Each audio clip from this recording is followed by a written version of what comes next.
In a simple, unassuming ranch in the area of Colorado Springs lived a young family, nostalgics, Al and Letitia, with their 3 children, Lana, age 8, Harley, 17, and Gannon, just a preteen at 11 years old. Regrettably, Gannon, no longer with us, is the focus of this video. I'd like it to be about his love of video games and Sonic, his infectious laughter, or the way he put his little sister, Lana, into giggle fits with silly names. But it's not. It's about Gannon being the victim of his stepmother and being re-victimized again now. Letitia married Al, stepping into the role of co-parent and caregiver to his young children, Lana and Gannon, and she failed at both miserably.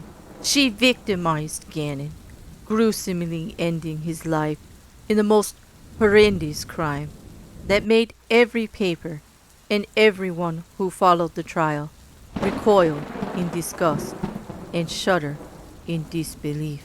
And we thought it was over with her failed insanity plea. And here we are now, with the gaping wound we cannot understand, and the re-victimization of Gannon Stouch and all who loved him, traumatized by the recent posting of Gannon's unredacted autopsy photos, with disregard and lacking the dignity Gannon deserved for apparent financial gain. Granted, the requesting of the court file was nothing illegal, and commonly done in the true crime community. I can attest we all do it. I read legal documents and look at court filings every day. However, just because something isn't illegal doesn't make it right. We need to also mention the fact that we are talking months after the case is closed, in the time of healing for the family, when Gannon has his justice and is finally laid to rest. In those court filings were received unredacted autopsy photos, and it was the decision of these YouTubers to post them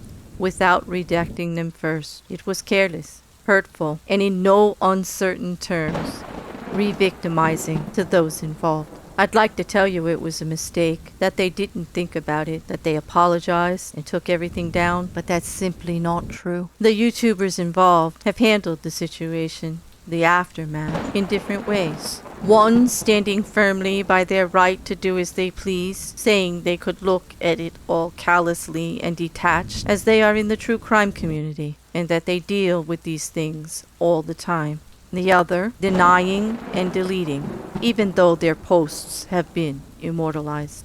Your first impression may be that because I do true crime, it appears a bit hypocritical of me to be pointing fingers at other true crime YouTubers, especially in regards to FOIA or court records. But I say that everyone in true crime has a line and a boundary, and the majority of us, almost everyone I deal with, treats the victims and their families with great respect. And in talking to so many out here in the community, which includes the legal channels and the small channels like myself doing discussion and following legal trials, and the crime drama channels that are getting into the nuts and bolts of it and trying to solve the case, all agree this act was careless and hurtful and damages the community. The family, which was healing, is now re-traumatized. And for what? There was nothing to solve here. This was case closed. Letitia pled guilty by reason of insanity. She confessed to the crimes. There's no appeal. And then, when told by numerous posts, by numerous conversations, by the majority of the true crime community and your own subscribers, that you crossed the line, you doubled down, and you don't apologize, and you don't give the respect that Gannon deserves, the dignity that Gannon and his surviving family deserve. We have to all speak out on this, not in the way of cancel culture, but just that it's not right and it shouldn't be done. I'm not going to say it's illegal, because it's not, and there are videos from several YouTube lawyers, which I will link below for you to review for yourself. I believe in FOIA. I believe in transparency. I want trials to continue to be public and open to all, recorded for everyone to see the inner workings the evidence, the arguments. We all want that in the true crime community. But we can't continue to have that if we allow this to continue uncontested, without pushback. We have to join our voices together and say, hell no. We have to do that for Gannon and for his family and for all of us. I'll note that Brian Entin brought this forward. I saw it first on his Twitter, on a thread. Brian had followed the Stotch trial closely. He knows the family. He is a journalist with News Nation, and he recently interviewed Gannon's father, Al, Gannon's mother, Landon, District Attorney Michael Allen of Colorado, and no one agrees. I'm gonna let you hear their own words and read their statements and judge for yourself. First, Gannon's father, Al Stouch, excerpted from Brian Entin's interview. It is re-traumatizing. It's hard to, we just finished the trial just over 2 months ago, and now we're having to kind of relive some of this stuff and not being able to put it behind us. In my opinion, it's just evil. Like, the world got enough information from the trial to have every discussion they want to have. Why do we need to go have freedom of information request and pay for this kind of information and then dishonor my son by putting these photos out there like that? And next, the post of Landon, Gannon's mother. In the words of J.J. Vallow's grandparent, Kay Woodcock, coming forward pleading for this type of behavior to stop. Multiple news organizations, as well as Brian Entin, interviewed with Michael Allen, the lead prosecutor in the Stotch case, and his words are poignant. Not only are those who are directly involved in the case speaking out, the media, subscribers, and followers of the trial are posting on multiple platforms their outrage, disgust, and journalists are publishing articles documenting the outcry from the families and the true crime community itself. Very few are in support of what was done. As evidence of that, I asked the YouTuber who posted on their own community tab to look at the over 4,200 comments received in 2 days. The majority are not positive and not in support of your action, saying you went too far, too far. This video is to ask you to look at that and to reconsider the motives and behaviors that led us here. Look at what's going on around you. I can only speak for myself. I haven't seen much support for your actions, but like myself, I don't wish a witch hunt or a pile-on of harassment or cancellation. I prefer you to reconsider your actions and to come forward with an apology to the families, or at least acknowledging that what you did was probably not the best thing to do. Your actions are actually damaging to the true crime community that you say you love and want to be a part of. And on that, I refer you back to your own channel About section in the description,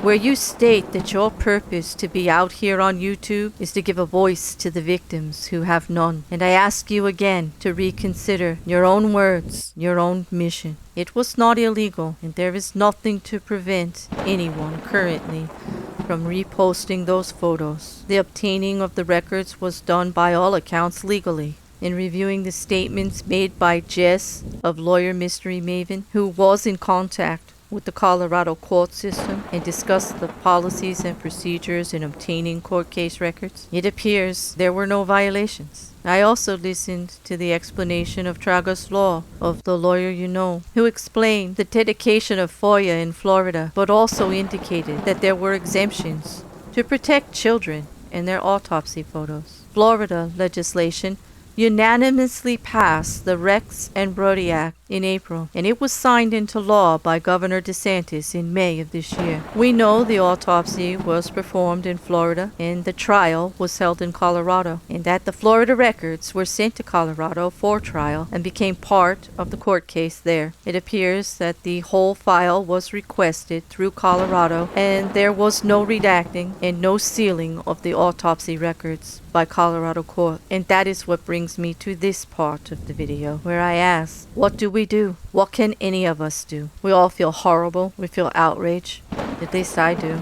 I have heard from many, and in reading the socials, in the numerous videos and articles on the issue, it appears the majority feels the same. Perhaps one thing we can do is to sign the petition that I've linked below that requests that children's autopsy photos be protected by sealing them against release and consistently make that policy in each state, to ask legislators in all our states to protect victimized children from having their autopsy photos being released. They serve no benefit out here. It's too late for Gannon and the Stouch family. We cannot pull back what has already been released. However, we can join together in the true crime community and say we won't stand for it. We can do this for Gannon. We can be Gannon strong, like we did during the trial. We can unite for justice and make a change.